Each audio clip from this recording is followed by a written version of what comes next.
It has been compared to the plague, AIDS, and COVID. They called it the Great Pox, not because it was greater than anything they had seen before, but because it was so horrifying that words failed them. When the disease first appeared in 1495, soldiers whispered of men melting from the inside, faces collapsing, flesh rotting while people still breathed. And worst of all, no one knew where it came from. It moved quietly, shamefully, across Europe like a curse, sparing neither kings nor beggars. This was not just a medical crisis. It was a social, spiritual, and cultural earthquake that rewrote the rules of love, war, and religion. The story of the Great Pox begins not in a dusty medical text, but on a battlefield. In 1494, French King Charles VIII led his troops into Italy, claiming the Kingdom of Naples. His campaign was quick and violent. Soldiers from all over Europe joined him, mercenaries, adventurers, criminals, all seeking gold and glory. They partied, plundered, and slept with women in every town they crossed. It seemed like a glorious march until the retreat began. In the spring of 1495, as the French army limped back home, something started to spread among the soldiers. First, it was small ulcers. Then came boils that covered the face and genitals. Soon, flesh began to peel off in layers. Noses collapsed. Joints twisted. Teeth fell out. Hair vanished. And in the final stages, the victims died screaming, begging God for mercy. These weren't isolated cases. Whole groups of men rotted alive. The French called it a disease of the Neapolitans. The Italians blamed the Spanish. The Spanish accused the French. The English called it the French disease. Everyone blamed someone else, but no one could stop it. Doctors had never seen anything like it. They were used to plagues that killed quickly.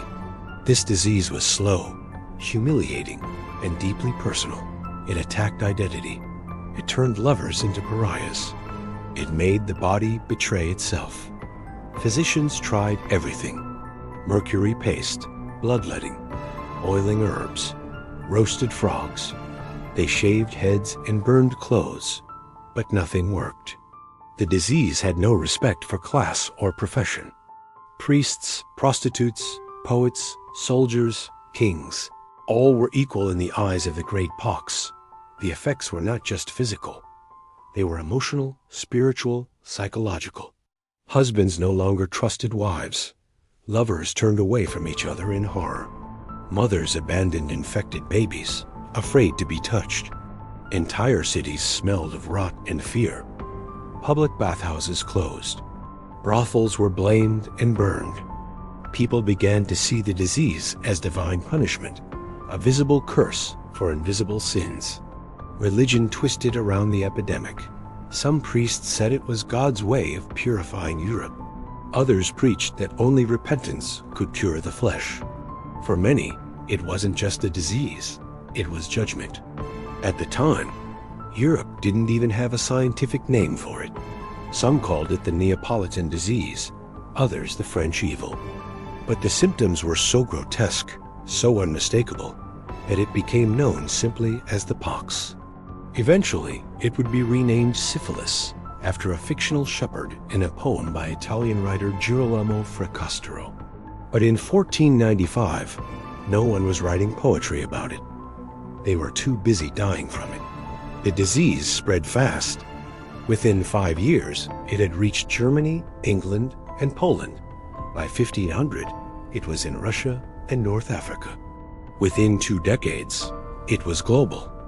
And yet, for centuries, the origins of the Great Pox were shrouded in mystery. Some blamed comets, others blamed witches. But many pointed to one man, Christopher Columbus. Here's where the story gets even darker. In 1493, Columbus returned from his first voyage to the New World. He brought back gold, plants, stories, and possibly a deadly disease. Some historians believe that the sailors picked up a strain of tropical bacteria in the Caribbean. It was less deadly there, but mutated once it reached Europe's colder climate. the theory fits. The first major outbreak in Europe came just 2 years after Columbus's return. DNA evidence today suggests that syphilis may indeed have traveled from the Americas. If that's true, then the age of exploration didn't just bring riches, it brought ruin. But the truth is murky. There were possible signs of syphilis in Europe before 1495. Ancient bones with lesions. Old records describing similar symptoms. Maybe the disease had been there all along, hiding, waiting for a chance to explode. Maybe war gave it the perfect opening.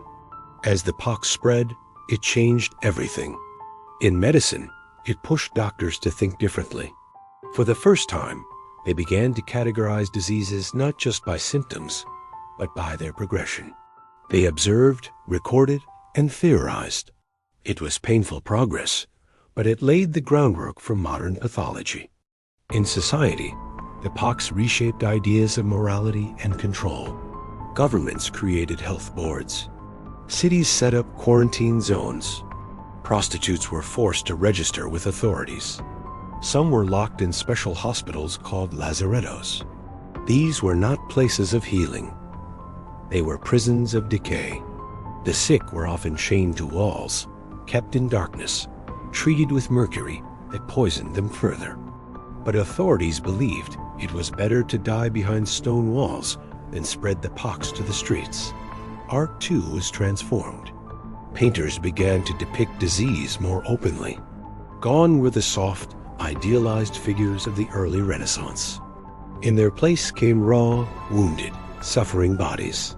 Artists like Dürer and Bosch filled canvases with distorted faces, skin crawling with sores. The pox became both subject and metaphor, physical proof of Europe's hidden sins.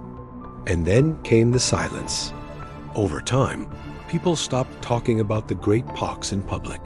It became shameful, a topic buried under whispers. Medical texts kept records, but ordinary people passed down stories in secret. Generations grew up seeing deformed relatives, but never knowing why. The disease retreated underground into the bodies and bloodlines of Europe, where it still lingers today. Modern syphilis is no longer a death sentence.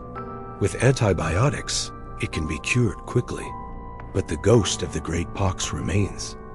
In our distrust of intimacy, in our moral panic over sexuality, in our fear of invisible diseases, and in the scars, both physical and historical, that never fully healed. The Great Pox of 1495 was more than a medical crisis. It was a mirror held up to the face of a continent. What it revealed was uglier than any boil or sore.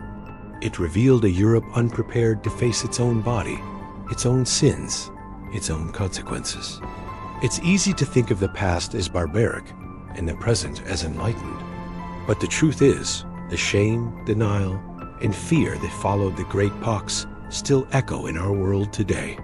We still struggle to speak openly about disease, about sex, about blame. We still hide our sickness behind walls and silence. But maybe remembering the Great Pox, not as a footnote, but as a human story, can help us do better. Not just in treating illness, but in treating each other. Because no one deserves to rot alone. And no society survives by turning away from the truth of its own skin. The Great Pox was not just a disease, it was a reckoning. And Europe was never the same again.